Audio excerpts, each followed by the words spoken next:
This is Modern Persian Food, a culinary podcast for today's food enthusiast. We talk about classic Persian flavors, modern recipes, and embracing culture and identity through food.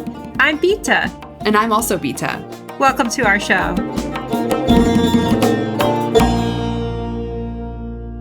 Hi, everyone. Welcome to our show. Today, we decided to continue along the lines of our last episode where we talked about how we've been cooking through the chaos being everything that's happening in the world. And we really thought that worked well. And so we want to sort of continue on that theme. And today we're going to talk about what we've been eating on repeat.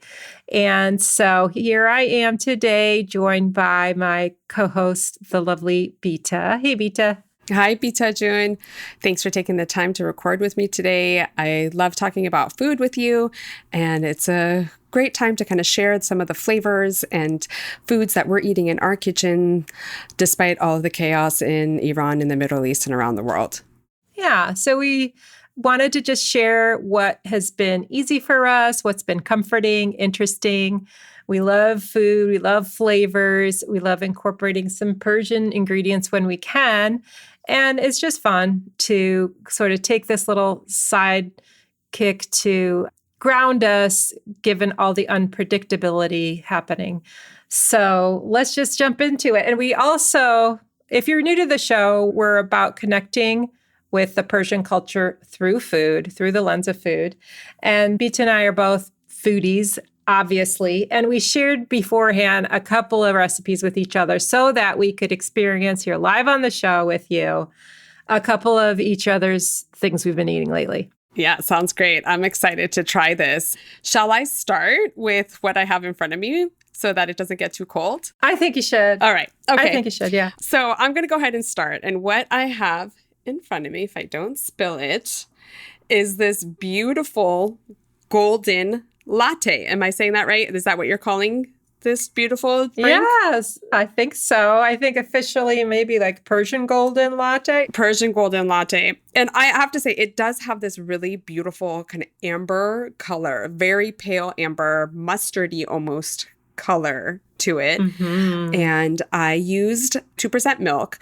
But what makes it golden is not only bloomed saffron, but turmeric, and it has a flavor enhanced honey, the cardamom honey, and also coffee, a little bit of coffee, strong coffee in here. Now, I did not think that the color would actually stay this vibrant after adding the coffee, because I was like, well, there's no way this is going to like stay golden. But it has, and it looks great. Have you taken a sip yet? I have not taken a sip. Oh. And popular to the types of drinks that I drink, my coffee usually is always so filled to the top. And this literally cannot hold like 2 drops. It will overflow. It looks fake. Yeah. I super appreciate the glass you put it in, Bita June. Yes. I wish if you could all see us. She has it in a really pretty, tall, clear glass mug, and it's like perfect for this drink. So this kind of cup reminds me, this type of like glass mug always reminds me of like the Persian restaurants growing up, that they would serve tea in cups like this. Oh, tea. Yes, for sure. I'm just, my brain's on coffee right now. Yes, tea. Tea is usually served in the clear, exactly. And I have a set of those too. Yeah. Oh yeah. Okay. So here I go. So I am going to go ahead and live here, take a little sip of this. You know, I didn't think that the flavors were going to come through. And the turmeric is not overpowering. You know, I have turmeric in the morning, every morning, with like a little bit of black pepper. And I appreciate that this recipe of yours has a little bit of black pepper in it, because that makes the like turmeric work, basically activate. And this does not have too strong of a turmeric flavor, but the saffron really comes through. It kind of reminds me of like little Persian cookies that have saffron on them. Mm-hmm. And the cardamom, maybe it's the cardamom that's really giving me that flavor, but the cardamom with the saffron and the aroma of it, this is great. I love this. Oh, good. You know, I've been kind of afraid to make these like golden lattes for some reason. But what a cozy way to have like a warm glass of milk. I'm so glad you like it. I think my daughter would totally love this.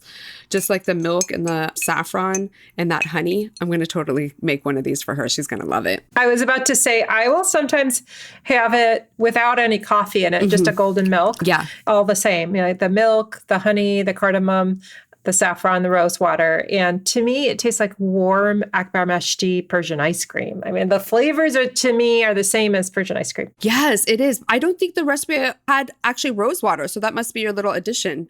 But I think to your point, you said that you could really kind of customize it a little bit too, like kind of with like the flavors. Did you think or no? Well, I'm glad you brought that up because I'm in the editing stages of the cookbook. I haven't really officially announced it online. I haven't officially announced it to you all, but yes, I've finished a cookbook, a breakfast cookbook.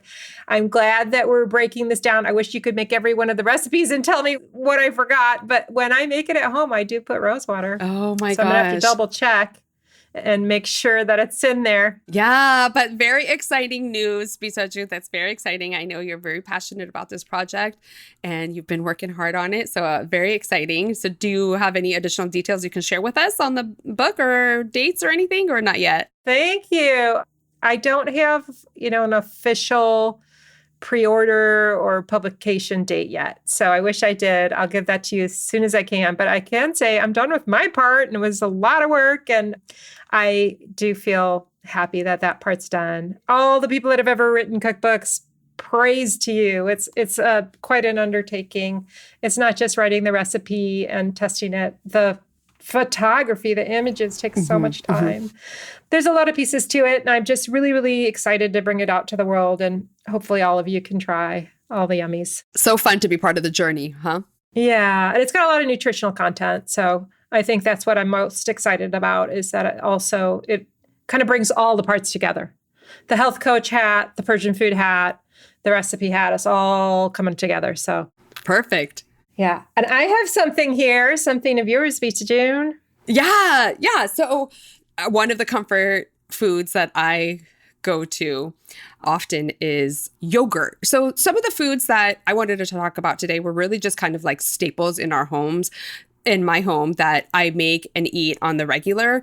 And sometimes just making those basic things really helps me feel grounded. So sometimes it's just having those like old ancient recipes and flavors, which really brings me comfort. So one of those things is yogurt. And we will have yogurt in our house all the time. I get a big jug of it, the full fat organic yogurt. We use it plain when we have certain foods, but I love adding things to it. And, like a traditional mast khiyar, or I make a mast labu with the beets. So I love making dips like that. But there's one kind of dip that I'll make, and I'll usually make this dip late at night when I'm just craving something super salty and indulgent. And what I do is I make this little like ranch style dip with yogurt and dill, salt, pepper, a bunch of onion powder, and a splash of like champagne vinegar or whatever vinegar. And I dip chips into it and like really like flavorful chips like Doritos or Cheetos or something with like the powdery seasoning all over it. And I just love doing that. I mean, I think it also stemmed from like dipping barbecue chips into like mast khiyar or something like that. But I just love this dill version that kind of feels like ranch. I'll do it late night with chips, or sometimes if I'm going to have buffalo wings, or just like sometimes if I'm having people over and I just want a little side to have as like a dip for like crudité with like celery or carrots or something like that. That's always like a fun way to do it. And the thing is that a lot of the dressings, like ranch dressing, a lot of the time has a lot of like kind of fake stuff in there that I don't really want to eat. So this is just like an all natural, easy way to make it, even if you don't have ranch in your fridge. I love it. Okay, so I made it. I have it here. Okay. I'm going to try to show it to you without spilling. Here, I'll get a spoon of it. Yes, perfect. Nice and thick. Yeah. I mean, those are ingredients that I usually have in the house, all of them. This time, I happen to had just used my fresh dill in kuku sabzi. Oh, nice. My mom's favorite. She's visiting us, and I made a yummy big skillet of kuku sabzi. So I used up my dill, but I did have dried dill. Uh-huh. I didn't have, I think you wanted in the recipe onion granules, but I had to use some onion that was in other spice mixes. I used everything but the bagel. Oh, okay. So there's like a little bit of like seed in there and then the vinegar and salt. So I'm going to try it now, and I have toasted up some sangak bread. Yes. So cute. And take a big dollop here. Okay.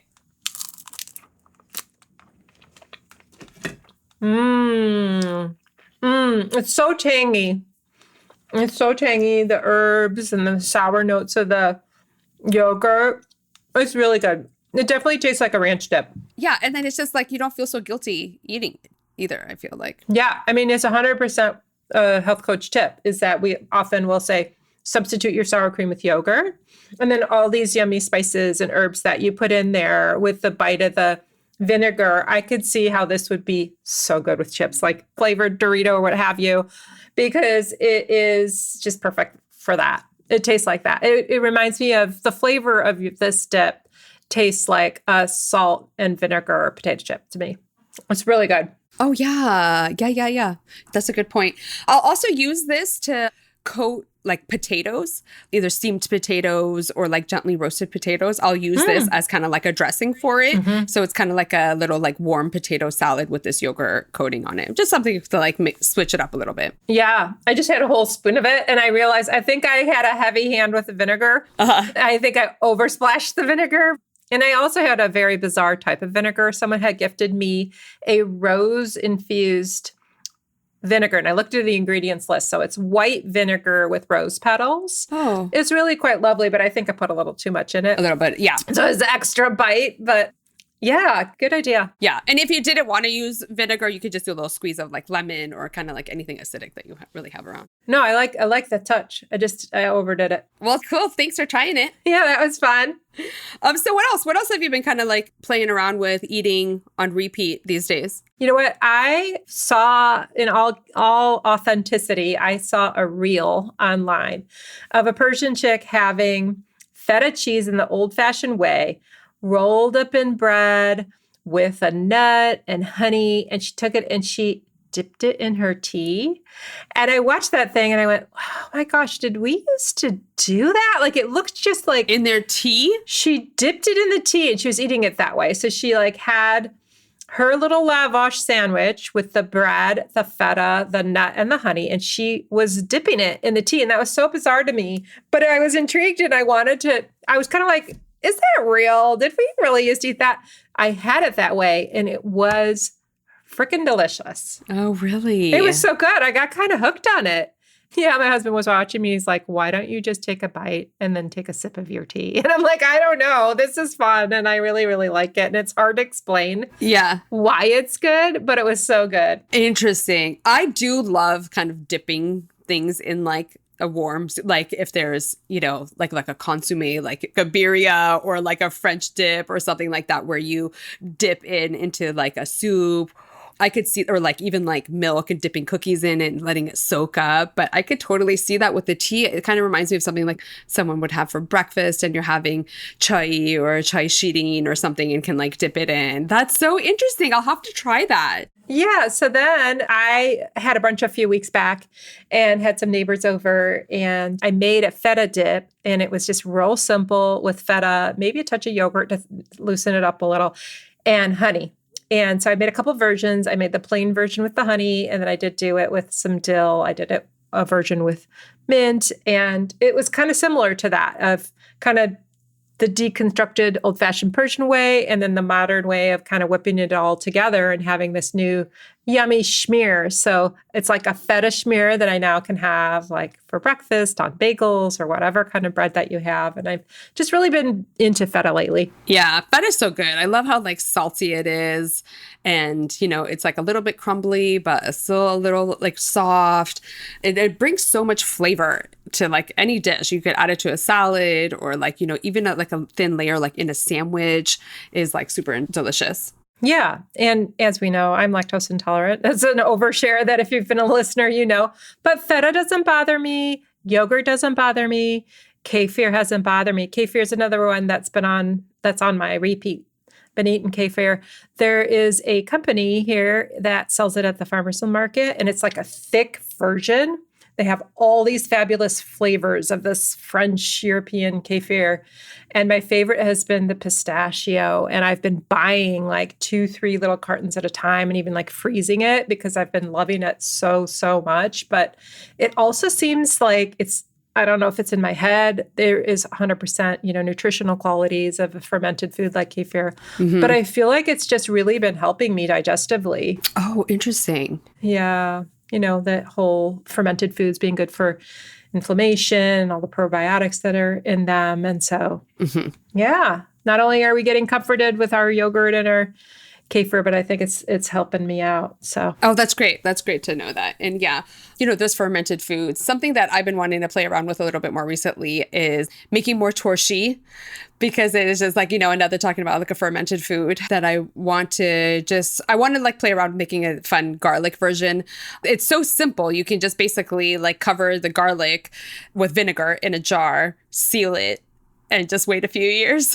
My mom was just talking about it. We have my mom visiting us right now, which is really lovely, for a few weeks. And she's been cooking, and she made abgusht a couple of nights ago. And oh my goodness, it's just, hers is the best. I've tried and tried to make it. I come close, but she put some kind of magic in there. And the night that she made it, she was wishing for garlic torshi. Mm-hmm. She was wishing for garlic torshi, and she was telling me, she's like, if you've ever had the real garlic torshi, it is like sweet. She was saying it's like been in there for so long. It's like, it's just turned into something else. Yeah. So like the white garlic turns like dark brown, almost black, and it turns super soft, and it just has like a sweet flavor to it. So you don't really taste that like vinegar or sharp garlic flavor. It's just so like sweet and delicious. And it does take a long time for it to actually get that soft quality. So like you basically can cover it and put it in your cabinet.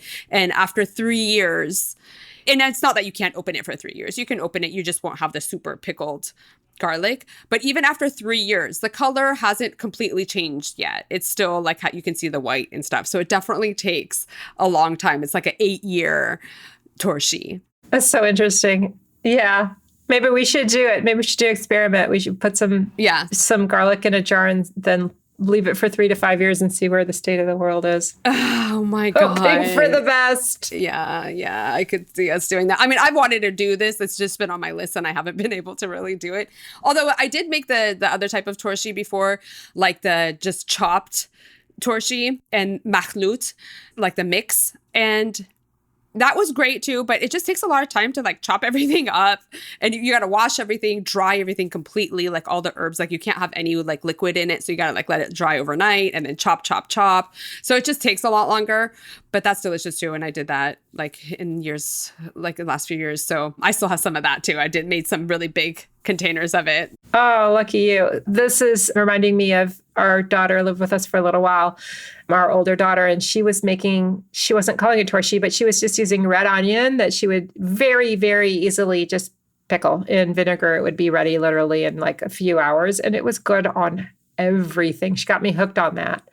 Avocado toast, eggs, whatever. Yeah, I make that all the time too. Yeah, when we make tacos, one style of taco that we make, we always have to have pickled red onions. And it's so simple to make. You just basically, the way that I make it is half hot water. I use hot water to dissolve, half water, half apple cider vinegar, and like a tablespoon of salt and sugar. But sometimes I don't put the sugar, I'll put honey. And sometimes I don't even put honey.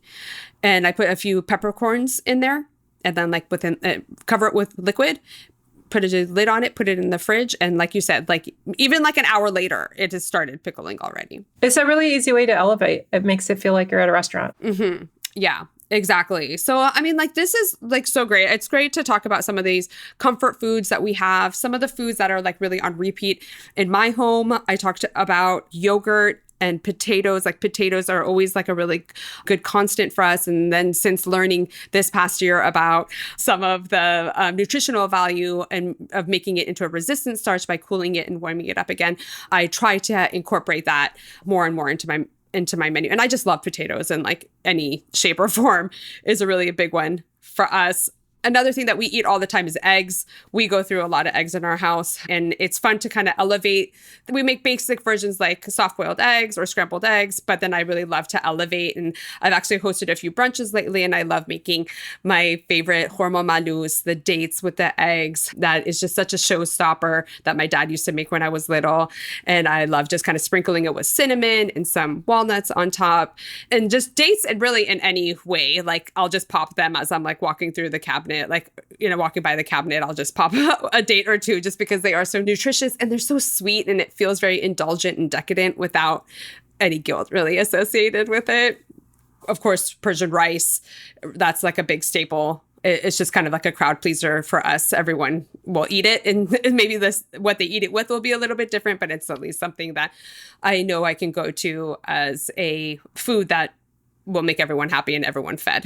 Yeah. No, thanks for sharing that. That's good. We keep potatoes because also it goes into a lot of things that we make. We use potatoes in the abgoush that my mom makes. We had salad olivier and a cute little picnic that we had. So potatoes are great. And yes, refrigerating them helps. And so you mentioned dates. I have this date nut bread, which I'll have to share you the recipe or wait for the cookbook because it's in there, but there's no sugar in it. And it's a really simple recipe that you simply put the dates in some boiling water and until they're soft enough, and then sort of mash them up, and that becomes the sort of base of the bread, and no other sweetener is needed. And it's such a great sweetener because it's low glycemic. So if you have any pre-diabetics in the family, like my mom, or just want to kind of watch your sugar, dates are a great choice. Yeah. Wearing my health coach hat there for a second. I've been doing pistachios. I've been just loving pistachios, and I've been making my own pistachio butter. That's another one that's in the cookbook, but I'm learning all kinds of tricks. Like if you quickly blanch them, the skins can be peeled off. It's a little bit tedious if you want to try to get all of the skins off, but that's how you get a very bright, beautiful green pistachio butter like you'd see in like a Dubai chocolate, or, these days I feel like we're seeing more pistachio cream. But so I've been playing with kind of getting the perfect pistachio butter. And of course, I put a little bit of honey and a little bit of like rose water and just make it taste like ice cream because I guess I love Persian ice cream. Yes. And then I put it in everything. I stir it into my yogurt. I stir it into my coffee. Oh my God, I love it. It sounds so good. Pistachios are a big thing here too. My son eats them a lot, and we store our pistachios that are from Iran in the freezer. So they stay nice and fresh, and they are just coated with like this salty, lemony, saffron-y coating.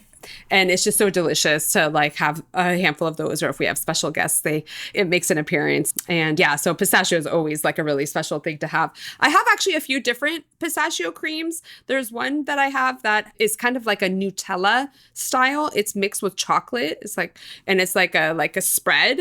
Oh my goodness. And then I have actually another one that I haven't opened yet, but that's from Italy, that is like nice and bright and green in a little small container that someone brought back for me. So I can't wait to break into that. You're reminding me I need to go take care of those. Yes. Find a place for them in my belly. Yum. Well, they are also good for you. Yeah. Good protein. They have that little mildly sweet flavor. Oh, I just love them. Have you ever tried to make pistachio milk? No, but I do buy it. Yeah. I do buy it. I haven't tried to make it. I feel like pistachios are too expensive to turn into milk. Yeah, I was just going to say, where do you buy your pistachios? Various places, wherever I can get my hands on them. Yeah, exactly. Well, thank you so much, Bita. This was great. It was always a pleasure chatting about food and Persian food with you. So thank you for taking the time, and thank you for everyone for listening. If you have any thoughts or feedback or want to share, please reach out to us at hello@modernpersianfood.com or on our social media handles. And until next time. Thanks all. Thanks, Bita June. See you next time. Thank you. Bye-bye. Bye. You've been listening to the Modern Persian Food Podcast with Bita and Beata. Thanks for spending time with us. If you've enjoyed what you heard today, consider telling a friend or giving us a good rating. You can subscribe to our show for free on your favorite podcasting app, or find us online at modernpersianfood.com or on Instagram for the recipes and information we talked about today. We'd love to hear your thoughts, and see you next time.